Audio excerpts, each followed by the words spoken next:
I never thought family reunions could end in betrayal. Growing up in Ohio, family get-togethers were loud, messy, and full of laughter. My mom's potato salad, my dad grilling burgers, kids running around the backyard. It always felt safe, like nothing bad could ever happen under the glow of twinkling string lights. This summer's reunion felt no different. I had no clue that within 24 hours, my entire life savings would vanish, and the very people I'd trusted the most would be the ones responsible.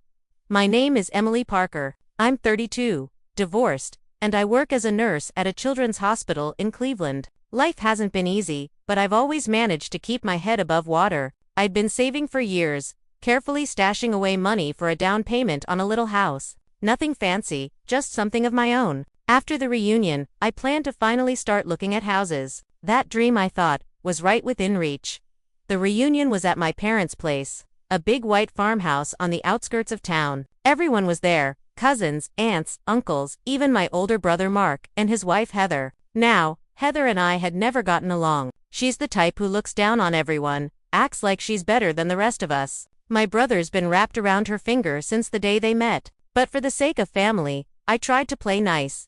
The night of the reunion, the house buzzed with chatter and music. Beer bottles clinked, kids screamed with joy as they chased each other, and the air smelled like barbecue and fresh-cut grass. I laughed, hugged relatives I hadn't seen in years, and even danced with my little nieces under the porch lights. It was perfect, or at least it seemed that way. By the time I drove home, it was after midnight. I was exhausted but happy. I tossed my purse on the couch, kicked off my sandals, and grabbed my phone to check my messages. Out of habit, I opened my banking app. At first, I thought I was too tired to read the numbers correctly. I blinked, refreshed the page, and then my stomach dropped. My account balance showed less than $200. My heart hammered in my chest. That wasn't possible. Just that morning, there had been over $45,000 in there. Every penny I'd worked overtime shifts for, every vacation I skipped, every new pair of shoes I never bought, it was all gone. I sat frozen, staring at the screen. My fingers shook as I scrolled through the transactions. Transfer after transfer, all sent to an account I didn't recognize. The dates and times lined up perfectly with the hours I'd been at the reunion. While I'd been smiling and laughing with family, someone had been draining my life savings. Panic turned into rage. I called the bank immediately, but the woman on the other end could only file a fraud report and tell me it would take weeks to investigate. Weeks? I didn't have weeks. My money was gone, and I needed to know who took it. The next morning, I drove straight to my brother's house. Mark answered the door, looking half asleep, wearing a faded t-shirt. Behind him, Heather lounged on the couch, scrolling on her phone like a queen on her throne. "Mark," I said, my voice trembling, "all my savings are gone. Someone emptied my account last night. I think it was during the reunion." Mark's face twisted with confusion. "What, Em? That's terrible. But what does that have to do with us?" Before I could answer, Heather let out a snort. She didn't even bother looking up from her phone. "Oh, come on, Emily. Don't act surprised. We needed it more than you did." Her words sliced through me like a knife. I stepped inside, my pulse roaring in my ears. "What did you just say?" Heather finally lifted her eyes, smug and unapologetic. "You heard me. Mark's business is drowning. The kids need school tuition. The mortgage is late. Meanwhile, you're sitting on a pile of cash while living alone in a tiny apartment. You'll survive. We won't. So yeah, we moved the money. It's called family helping family." Mark rubbed the back of his neck, avoiding my gaze. He didn't deny it. He didn't even look ashamed. I could hardly breathe. My own brother, my bloodhead, stood by, while his wife robbed me blind. All the nights I'd babysat their kids for free. All the holidays I'd spent picking out gifts for them. All the times I'd defended Mark when people said Heather was manipulative. All of it meant nothing. I felt like the floor had vanished beneath me. That was my future. My house. My life. And you just took it. Heather shrugged, a cruel smile tugging at her lips. "Consider it a loan. You'll get over it." Something inside me snapped. In that moment, I knew I couldn't count on the bank. I couldn't count on the law, and I definitely couldn't count on family. If I wanted my money back, if I wanted justice, I would have to take matters into my own hands. I left their house without another word, but as I gripped the steering wheel, tears streaming down my face, a different kind of fire lit inside me. They thought I was weak, that I'd roll over and accept what they'd done. They thought I'd forgive, because that's what family is supposed to do. But they had no idea who they were messing with, because Emily Parker doesn't forgive betrayal. She buries it, and as the sun rose over Cleveland that morning, I made a vow to myself. I was going to make them regret the day they stole from me. They had taken my money. Now, I was going to take everything that mattered to them. Asterisk.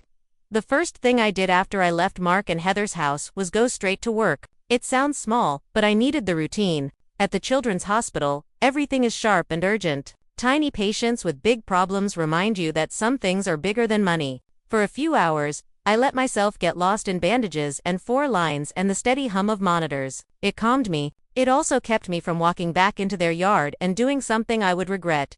When my shift ended, I went to the bank again. I sat in a small interview room with a woman named Denise, who had the kind of customer service face that tries to show sympathy and policy at the same time. She printed my transaction history and slid it across the table like evidence in a quiet courtroom. There are transfers to 3 different accounts, she said. One is listed under a business name, the other 2 are personal accounts with different banks. They all posted between 7 and 10 p.m.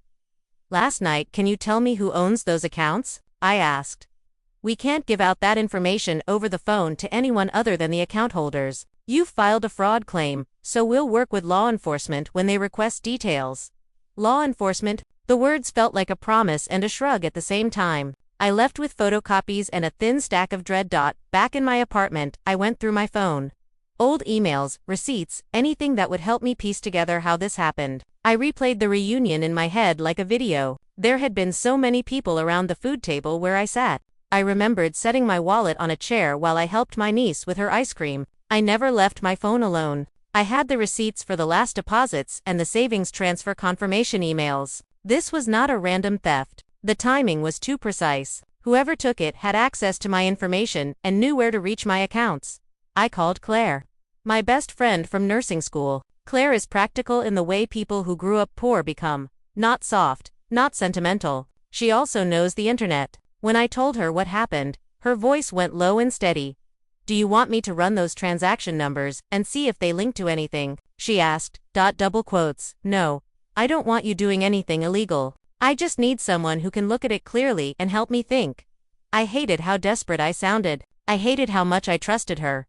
Okay, bring the copies over. We'll go through everything. And you need to file a police report if you haven't already. This is more than family drama. She was right. I had filed the bank claim, but I'd been avoiding the police. The idea of telling officers that my brother and his wife had taken my life savings felt like airing family laundry on the front page. It also felt like the only honest step left.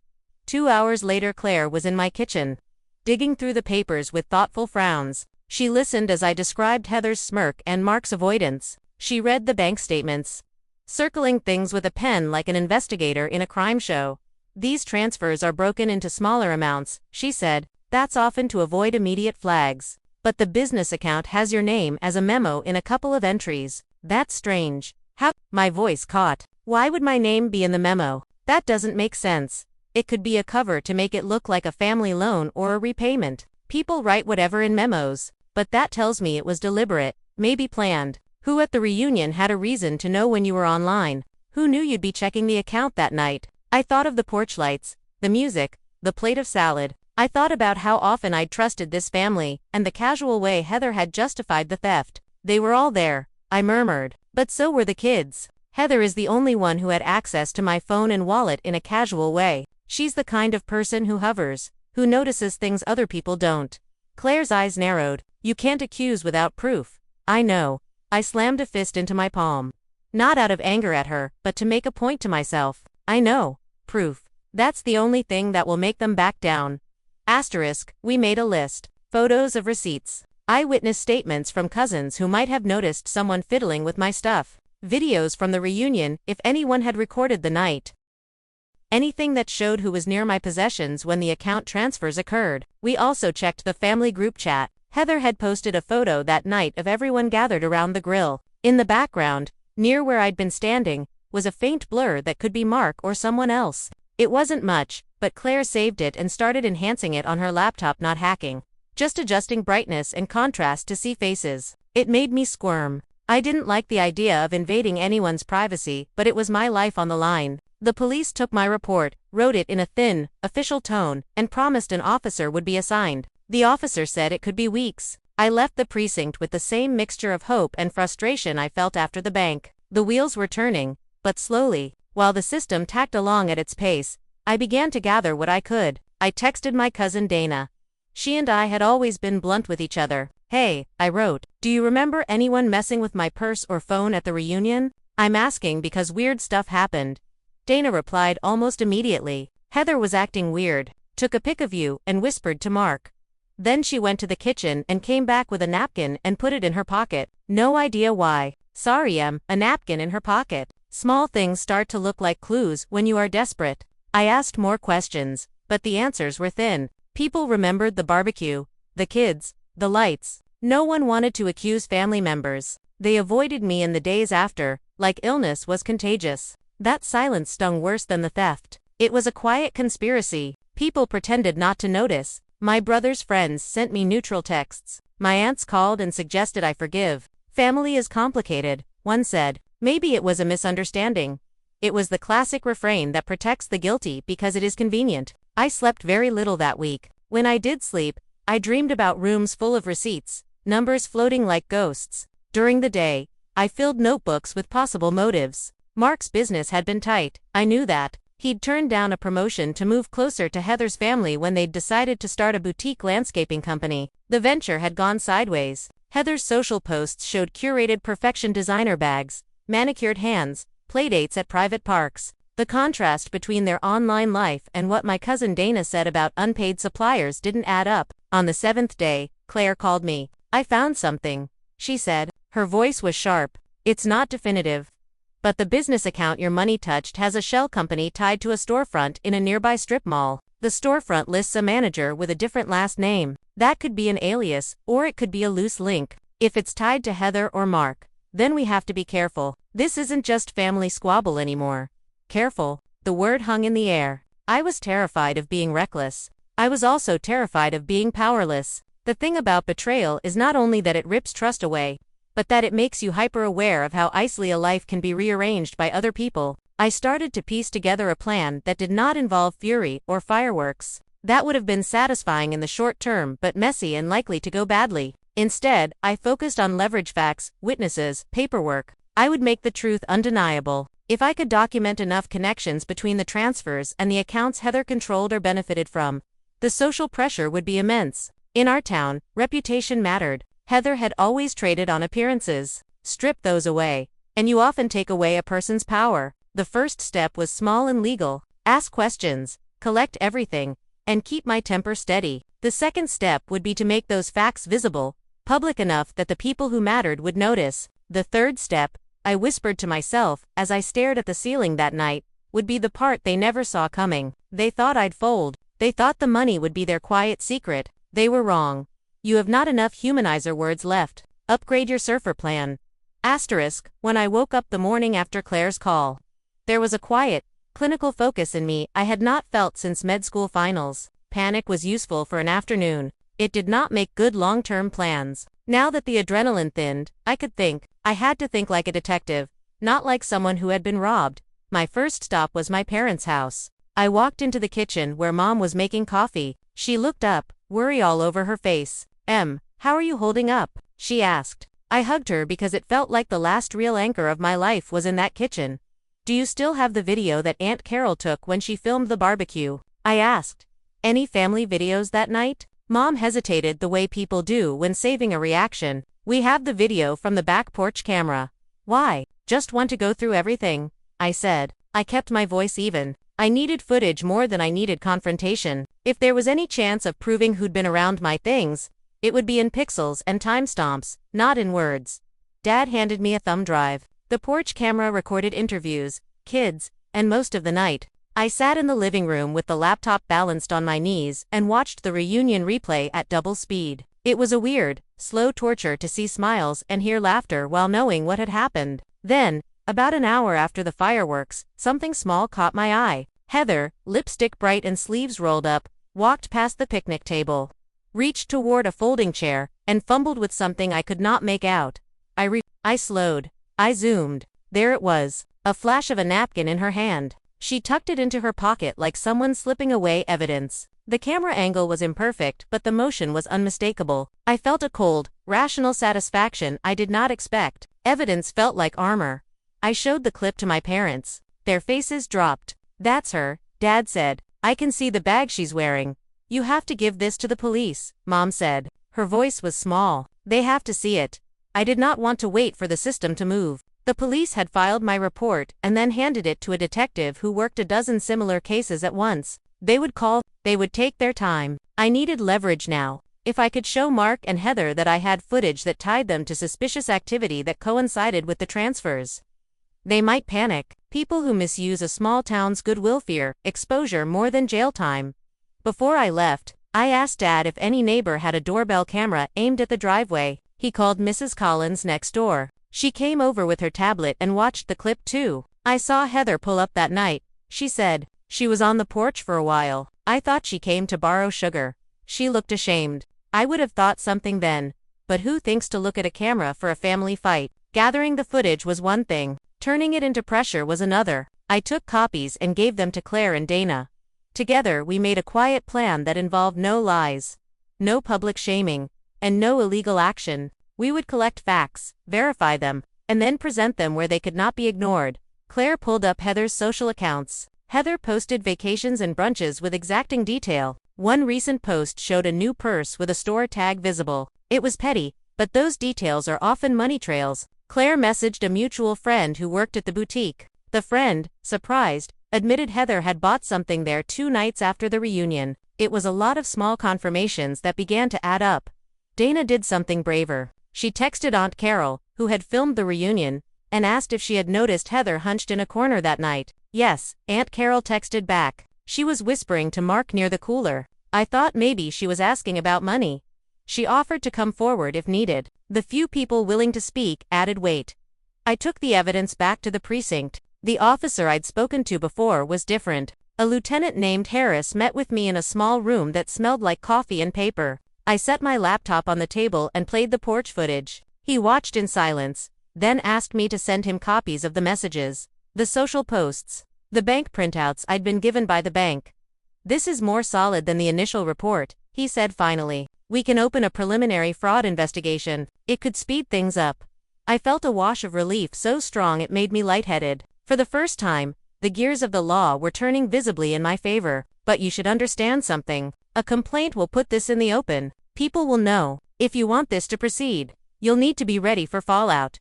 I left the station with a file in my hand and a new resolve inside me. Going legal was one path. Reputation in our county was another. Both could break Heather in ways she cared about. I had to be careful. My anger wanted to scream. My head wanted to strategize that weekend. There was a charity fundraiser at the church, a well-attended event Heather had helped plan. She wanted to be seen as generous and spotless. It was the kind of stage she loved. I bought a ticket and sat in the back row, heart thumping like a second drum. I watched her work the room, smiling with practiced ease. It was theater. She was playing the part she loved.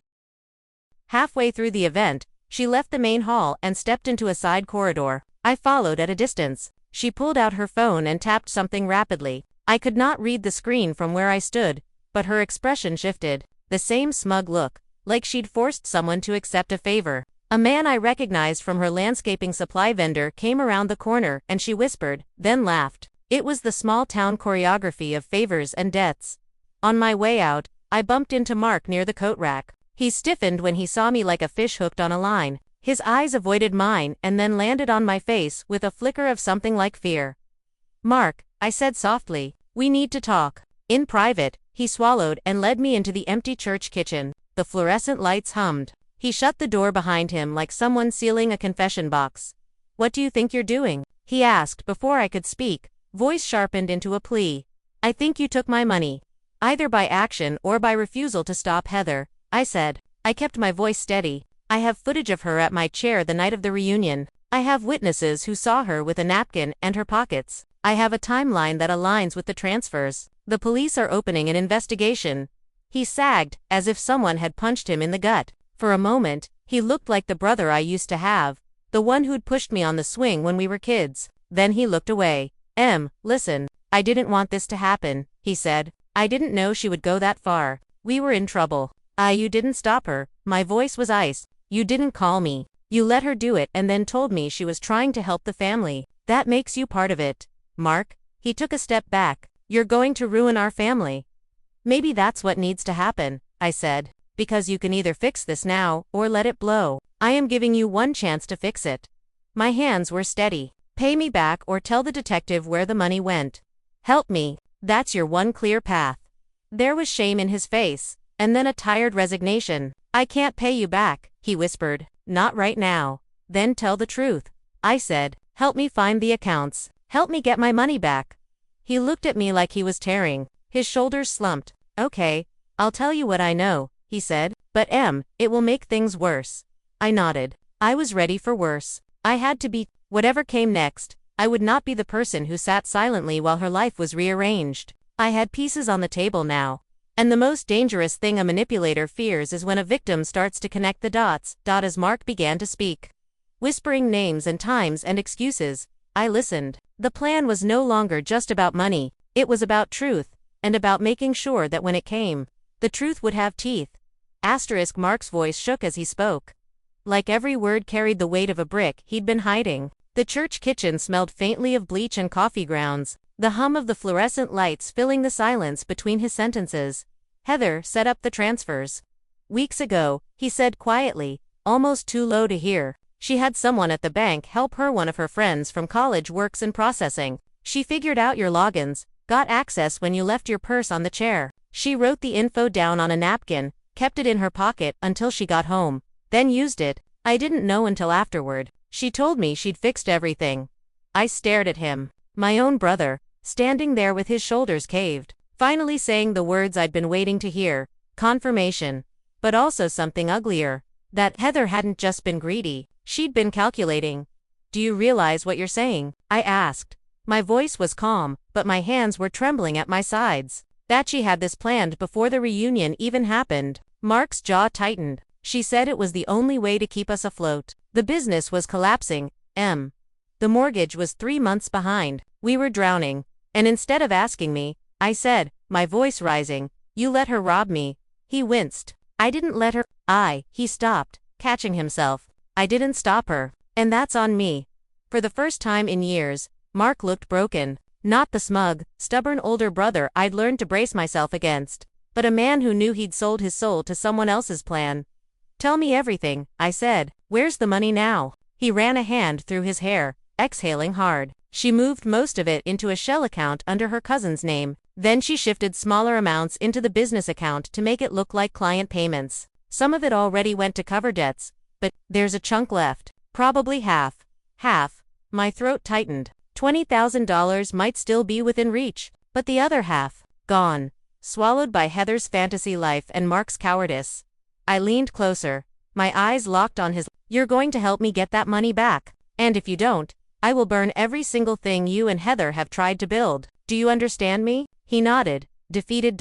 As I drove home, the world outside blurred. My mind replayed his words, every detail about the accounts, every slip of guilt in his voice. This wasn't just theft anymore, it was premeditated fraud, a conspiracy. Heather hadn't made a desperate move in the moment. She'd orchestrated it like a queen moving pawns across a board.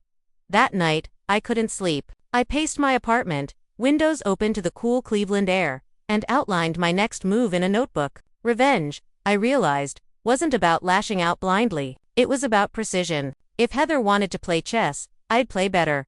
Step 1. Secure proof. I already had footage, messages, and now Mark's admission. I needed to record him, document every word he'd said, and line it up with the bank records. I texted Claire, asking if she still had her small digital recorder from school. She replied instantly, yes, what do you need it for? Step 2. Target Heather's pride. She thrived on appearances, the brunches, the charity events, the curated Instagram life. If I could put cracks in that facade, if I could make the people around her whisper, her world would collapse faster than the business ever did. Step 3. Take back control. Not just of my money, but of the narrative. Heather thought she could humiliate me, make me the weak little sister who had too much and didn't deserve it. I was going to flip the script until she was the one hiding from the stairs. The next day, I met Claire at her apartment. She handed me the recorder, her eyes scanning my face. Are you sure you want to do this? Once you start down this path, there's no clean way back. There's no clean way forward either, I said. She took everything. If I just wait, she wins. If I fight, I've at least got a shot. Claire nodded slowly. Then let's make sure you fight smart. Together. We began building what she jokingly called a dossier. Every screenshot, every receipt, every timestamp from the reunion video. Dana sent us a voice memo recounting exactly what she'd seen that night. Aunt Carol agreed to back me if it came to court. And then, with a pit in my stomach, I met Mark again, this time with the recorder hidden in my bag. We sat in his truck, parked behind the diner where we used to get pancakes as kids. His hands gripped the steering wheel, knuckles white. "You need to help me clean this up," he muttered. "Then talk," I said, pressing him gently. And he did. He repeated almost everything he'd told me at the church. The napkin, the transfers, Heather's plan to funnel it through her cousin's account. The recorder caught every word, every sigh, every crack in his voice. When I got home, I played it back and felt something shift inside me. For the first time, I wasn't just the victim. I was holding the knife by the handle, not the blade. That night, scrolling through Heather's Instagram, I saw she'd posted a picture of herself, sipping champagne with the caption, "Hard work pays off. #boss life. #blessed double quotes." My lips curled into a smile that wasn't sweet at all. "Oh Heather," I whispered, "you have no idea what's coming." Because I wasn't just going to take back what was mine. I was going to take her down in front of everyone she'd ever wanted to impress. And the first domino would fall sooner than she thought. I treated revenge like a surgery. Precise incisions, careful timing, no sloppy theatrics. I'd already gathered evidence: the porch footage, Mark's recorded confession, social posts that betrayed spending patterns. Now I needed to turn those fragments into a story that people would believe and that would sting. Heather, where she lived, her image. The first cut was small, surgical. I emailed the detective the full dossier, high-resolution clips, bank transfer printouts, screenshots, and a transcript of Mark's recorded admissions. I wrote a cover note that was short and clinical. No drama. No accusations beyond the facts. I didn't want to look like I was trying to manipulate the system. I wanted the system to be the hammer.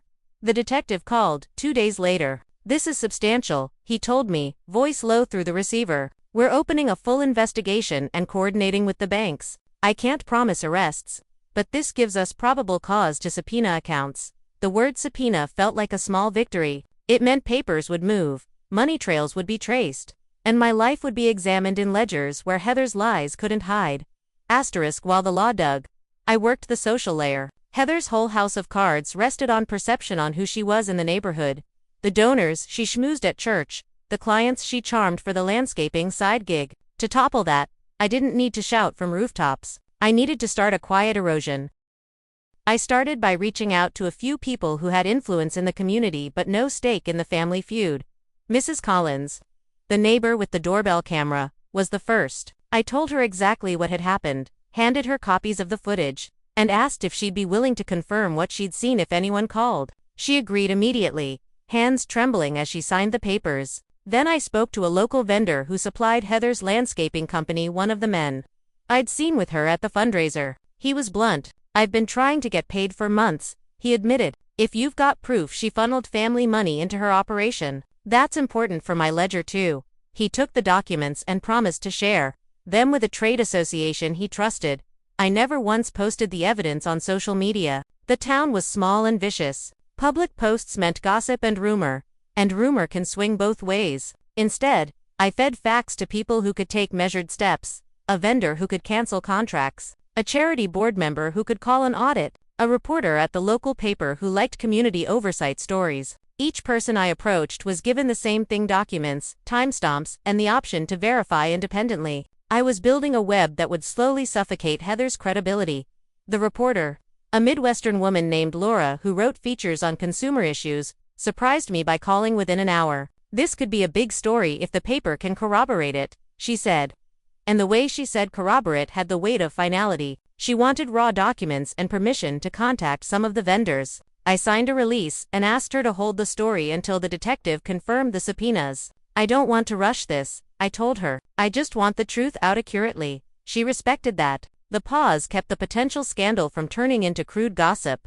If the law was the backbone of my plan, the community was the muscle. I arranged for Aunt Carol and Dana to quietly tell a few close relatives that the family had been compromised by financial fraud and that I was working with police. Those conversations were careful and factual, not theatrical. The goal wasn't to shame anyone into public confession that would cheapen the process. It was to ensure that when Heather's name started to appear in subpoenas and notices, people would be prepared to believe it without reflexive denial. Heather sensed something shifting. At first, she dismissed it as routine legal hassle, the sort of storm she had ridden out before with a smile. But then vendors called to cancel scheduled jobs. The boutique where she'd bought that new purse sent a terse email saying their purchase records didn't match receipts Heather had posted. A small payment processor froze transactions tied to the landscaping business pending verification. Each cancellation was a soft, small avalanche. They were quiet but cumulative. They weren't spectacular, but they were effective.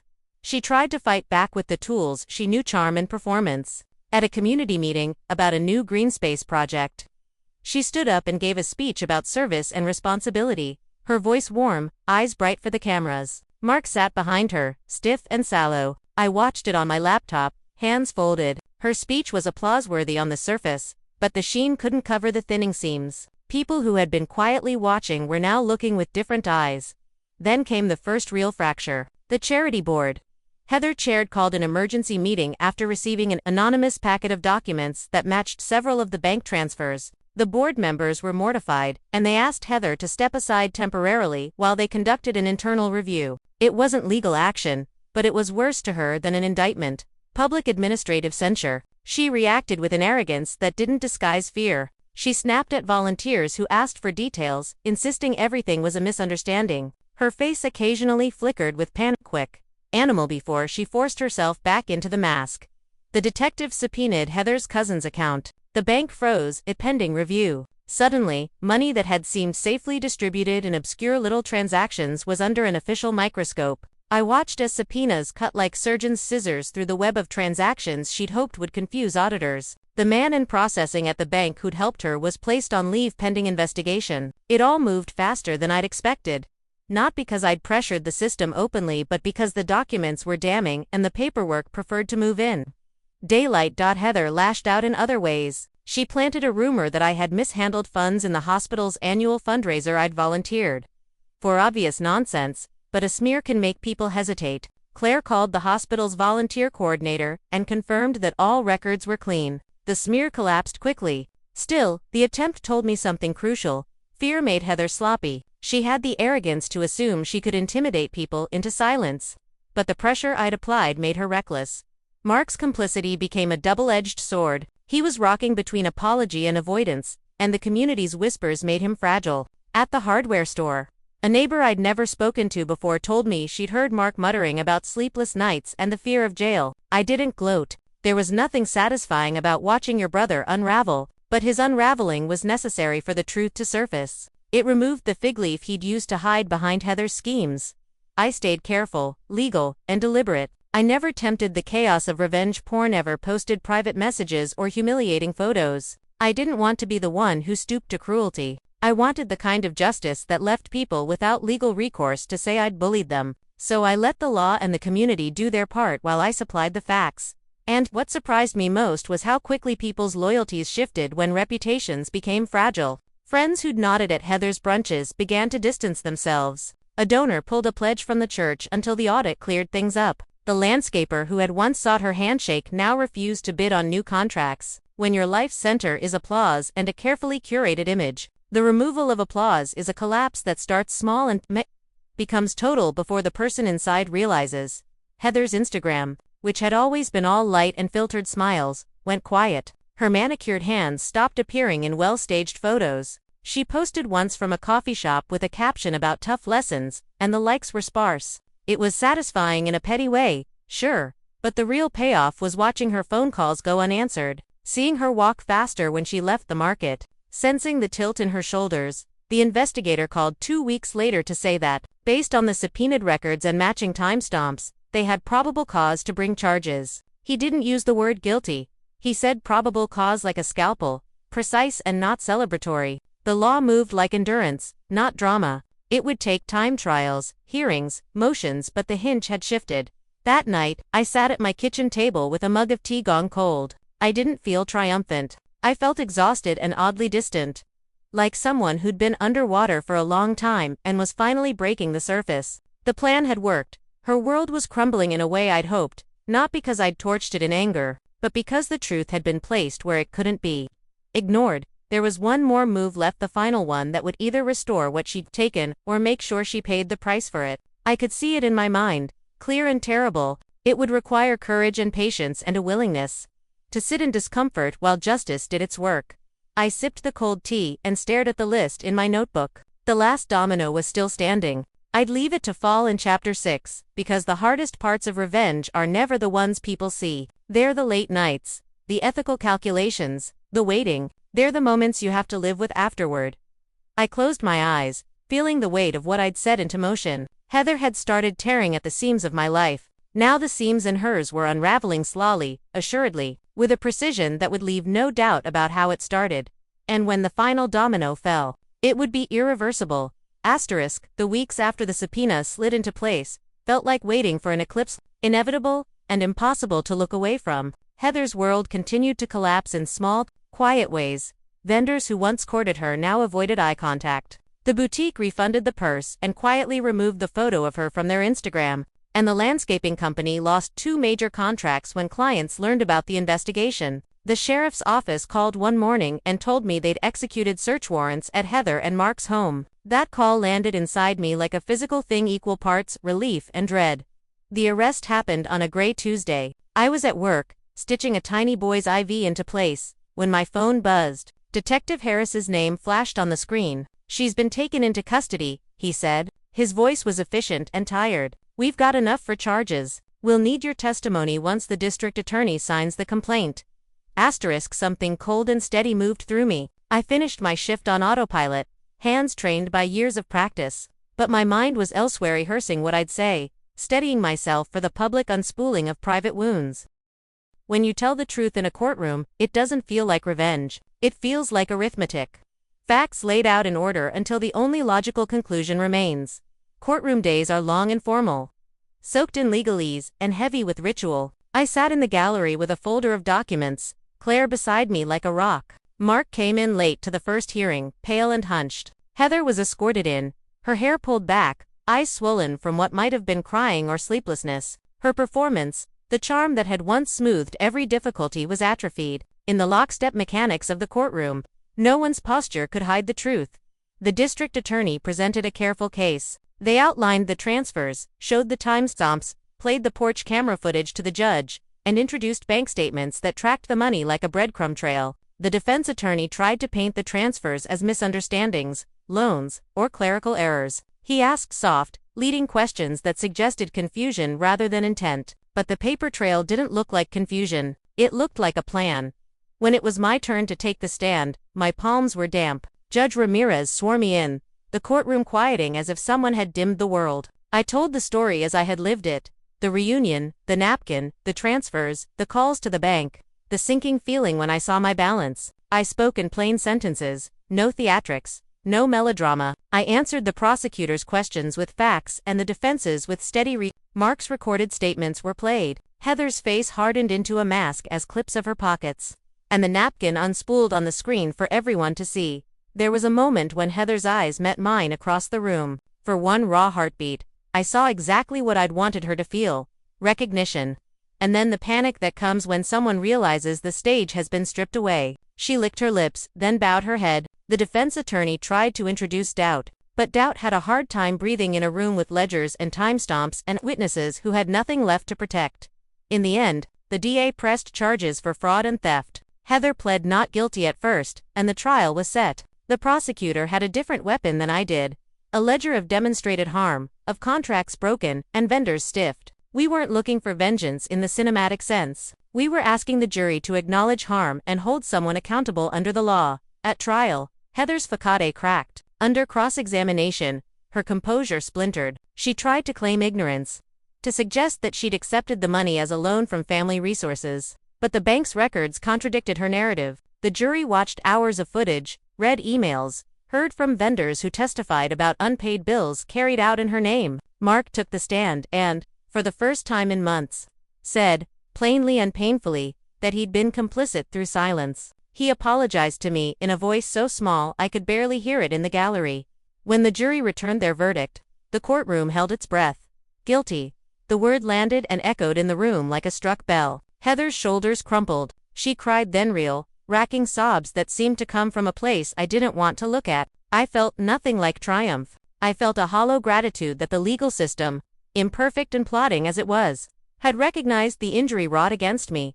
Sentencing was merciful in parts and stern in others. The judge ordered restitution, partial financial repayment, a term of probation with community service. Heather would also be required to publicly address the charity and provide full accounting to the church's board. Some of the money was recovered. Some of it had already been dissipated to pay debts and purchases. The banks worked to undo what they could. I didn't get every penny back, but I recovered enough to keep moving toward my old dream.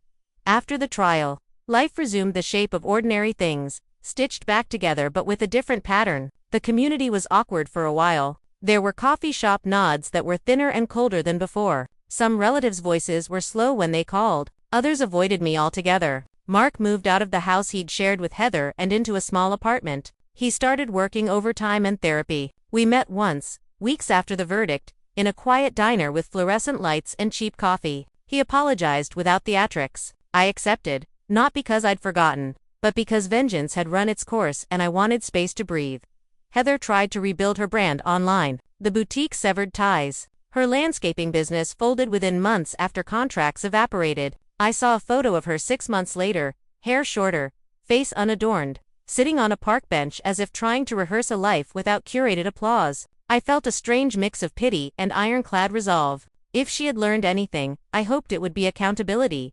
For me, the most meaningful victory was subtle. I walked into a small open house 3 months after the trial and signed papers on a modest 2-bedroom with a crooked porch and a single maple tree in the yard. It wasn't the mortgage-free palace I'd once dreamed of, but it was mine. I painted the living room a color that had nothing to do with anyone else's taste. I slept without checking my account balance every hour. The house absorbed my quiet routines: groceries, late-night tea, the creak of the stairs, and stitched them into something ordinary and safe.